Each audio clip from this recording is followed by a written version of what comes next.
So part 2 is pattern recognition.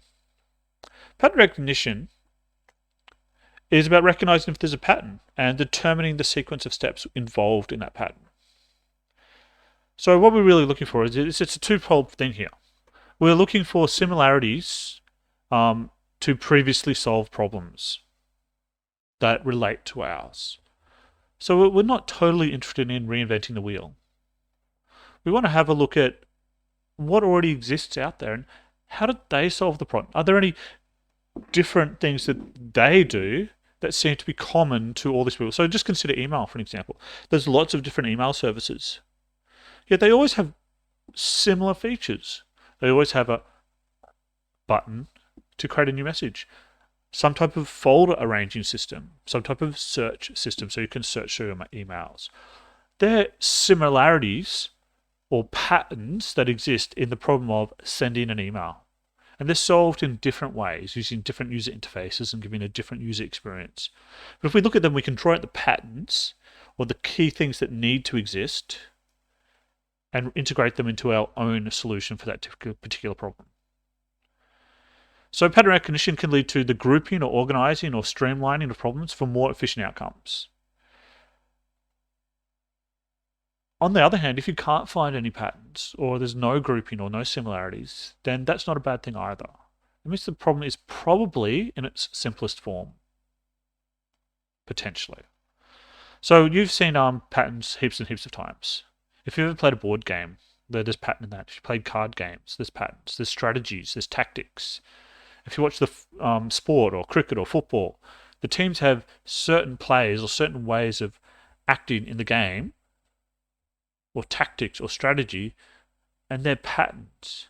And if the opposition works out the patterns, then they can counter them. So, when we're doing pattern recognition, the key questions that we want to ask are there any patterns you observe?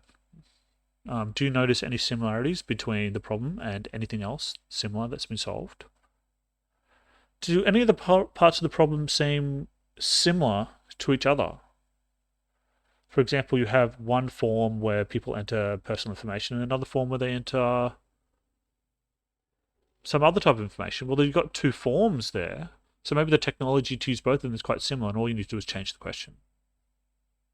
You're looking for things that repeat. So let's just do a little bit of pattern recognition as an exercise. What's the next image in the sequence? Okay, so the next image in the sequence, what is it? It's probably the green mittens. But how do you know? Because you've seen there's a pattern. There's a repeating pattern here. It goes green, orange, green, orange, green, orange. So logically, the next thing is green. So we found a pattern. Okay, let's try something a little more difficult. What's the next image in the sequence? I'll give you a minute or so, or 30 seconds to think about it.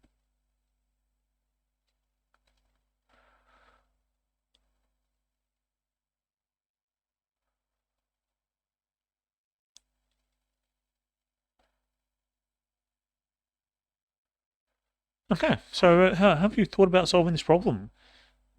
What patterns can you see?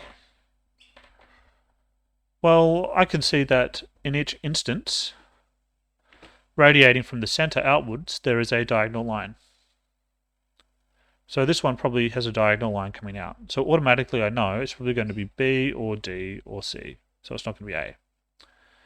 Now what happens when you go out? So here you go out and you turn to the right, and you go out and you turn to the right, and you go out and you turn to the right. So it means I need to go out and turn to the right. So I go out and I turn to the right, so it could be B. I go out and I turn to the left, so it can't be D, and I go out and turn to the left, so it can't be C. So automatically I'm thinking B is the answer.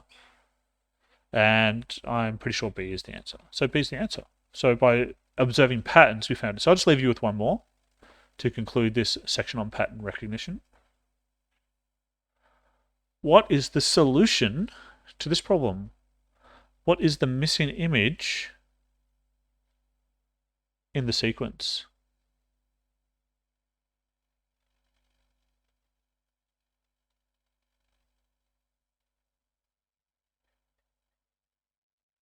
Okay, so I'm going to reveal the answer now. So if you Still want to solve it by yourself, you should pause the video and have a crack. Otherwise, I'm just going to go through and talk through how you might solve this problem. So we're looking for patterns. So let's have a think about what's going on. So let's start with the arrows. So the sequence for the arrows is up, down, left, right. So up, down, left, right. So the next arrow is probably going to be pointing up. So it means it's not B. So what else could we think about it? So let's think about this little notch on the edge.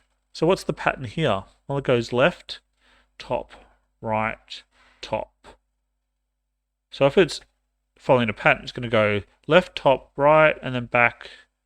So to the top and then back to the left. So we're expecting the notch to be on the left. Okay, so if the notch is on the left, that means it's got to be either A, it's got to either be C, or it has to be E. Okay, let's have a look at anything else that's noticeably as a feature here. Well, this is a square that appears around. So there's no square, square, no square, square, no square. So we want something that has no square in it. So that brings us down to A or C. So it's A or C. So how are we going to differentiate between A and C? Well, maybe there's something to do with the colors of the dots, because that's the only thing that's left. So let's maybe see if we can do some type of counting system. So let's just say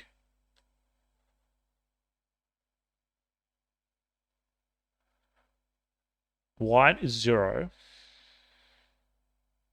So we've got white, we've got 1 grey and 1 black.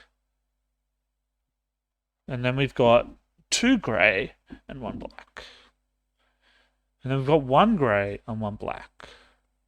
And then we've got 2 grey and 1 black. So we're going 1 and 1 and 2 and 1. So 1 and 1, 2 and 1, 1 and 1, 2 and 1, 1 and 1. So it means I'm probably looking for 1 and 1. And so that leaves me with 1 grey and 1 black. So that leaves me with A as the final option.